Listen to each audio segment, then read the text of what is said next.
This is the Cavalier Sports Report, and I'm your host, Chris Wright. In the studio today is the men's and women's head coach of cross country, Mike Bloemker. Mike, thanks for joining us today. Good to be here. You've got quite a record here at Johnson County Community College, 13 seasons.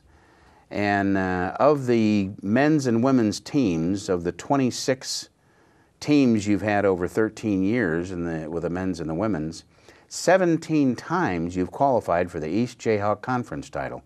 That's quite an accomplishment. Well, thank you. We've done some pretty special things since I've been here. So I think one of the things I'm most proud of right now is 20 times we brought home a top 3 trophies, so either on the men's or women's side at cross country nationals or the half marathon championship. And this year, if we can pull it off again, somewhere between cross and half marathon, it'll mark 10 years in a row we've brought home a top 2 trophies. Wow, that's terrific.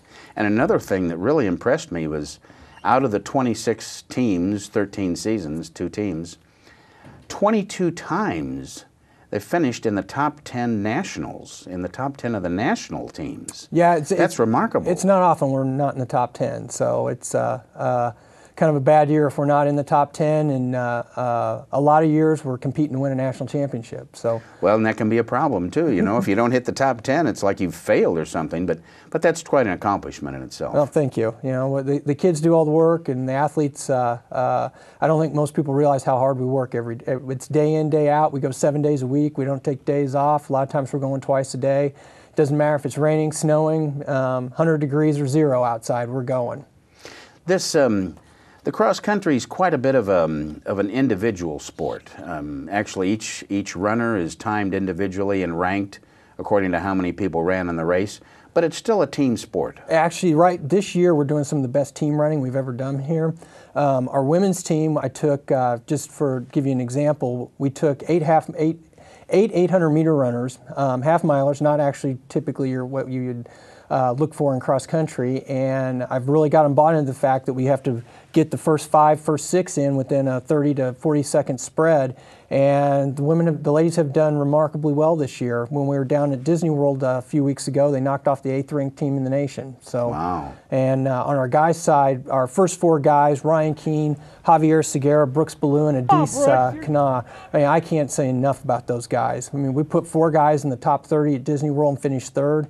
Our 5th and 6th guys are really starting to develop, and I think people are going to be surprised how good we do by the end of the year. And this is not just competing against junior colleges, 2-year schools. You're competing against 4-year universities and colleges. Yeah, at Disney World, in the men's race, there weren't any other community colleges. There were 26 total teams, and the men finished 3rd, and those were all Division I's and Division II's. That is really saying something, that in 2 years you can do what other teams it takes them 4 years to do. Well, like I say, the athletes put the work in. I ask a lot of them. I'm probably one of the more demanding community college coaches in the nation, but the results, the results are what they are. The results show it, yeah. Well, let's talk a little bit about this season so far. Pretty good results, the Walt Disney Classic, and you've got another one coming up tomorrow. But how's the team look this year compared to last year's? We're really starting to fire on all cylinders. Mm-hmm. We took August and September and really focused on building a base. The guys had a couple of good meets in September. I was really pleased. They finished 5th at Nebraska, at the University of Nebraska meet in the college division. Again, that's 4-year schools mostly. So they did real well there. But we've really kind of moved into October here, and the guys ran great at Emporia State. We didn't have our number 5 guy. We finished 4th at Emporia State, but we were 2 or 3 points out of 2nd place, and almost actually won the meet. So, with that in mind, a week later we go to Disney World and finish 3rd. The ladies are really starting to fire on all cylinders. Should be an exciting championship season coming up. Sounds great. And you got another meet tomorrow. We do. We got a home meet tomorrow. It's more of just a tune-up meet before regionals, which is on Halloween actually. So last time we had regionals on Halloween, we had a pretty good day. I remember the guys won. We were out in Colby, Kansas. So we'll see what happens. We're going to Garden City this year. Halloween in Garden City. Halloween in Garden City. Hopefully we bring home 2 titles is what we're hoping for. Anybody going to dress up like Dorothy or anything? You never know with this group. They're an interesting bunch.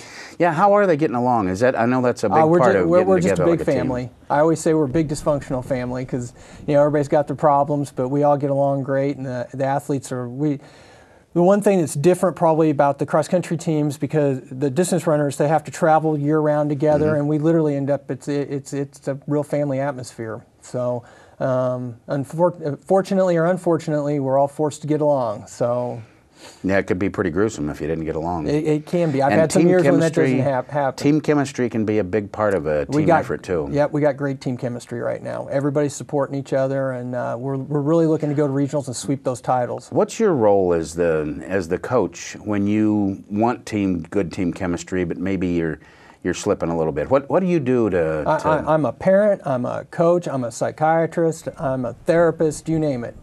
I treat everybody individually, and I guess results speak for themselves over the years how we've done. So I guess I'm doing something right with that. But I treat all the athletes like adults and as individuals, and we all got problems and we work through them together. Respect. Yep. Well, and that's I guess you've got to be. That's part of the definition of being a coach. Is you've got to be the go-to guy for anybody on both teams, anybody that needs anything. Yeah, I always tell people I got 60 people, and I got 60 individuals that have probably 60 headaches for me. So I'm putting out fires a lot of times. That's great. Well, I'm impressed. The team's doing well. It looks like you're peaking right at the right time going into the championship series. We are. Hopefully Garden City goes well. I think it will. National cross country, we're going to Hobbs, New Mexico. We should have pretty good efforts there, and then we go to Atlanta, Georgia for half marathon championship. So hopefully we bring home a lot of trophies here in the next 4 weeks. It's what all the hard work's for. Well, and I hope the road isn't too much of a chore, and how do you make sure everybody's got plenty of rest, maybe a night's rest before they compete? Oh yeah, a couple days. We cut back a couple days before big meets. Here the last few weeks we'll really cut back a lot and get everybody rested up and hopefully run fast. Sounds great. Well, Coach, I really want to appreciate you coming in and talking to us today. It's been a pleasure. It's a great team. I wish more people could pay attention, but then you can't have them traveling with you. It's too far. No. A lot of parents come, though. We got our own little caravan of people that are following us every weekend. Well, you're having a great season. I hope it goes and continues into championship. It should. Thanks a lot, Coach. Thank you. Well, thanks for joining us today for your Cavalier Sports Report. I'm your host, Chris Wright, and join us for your next Cavalier Sports Report on JCAV TV.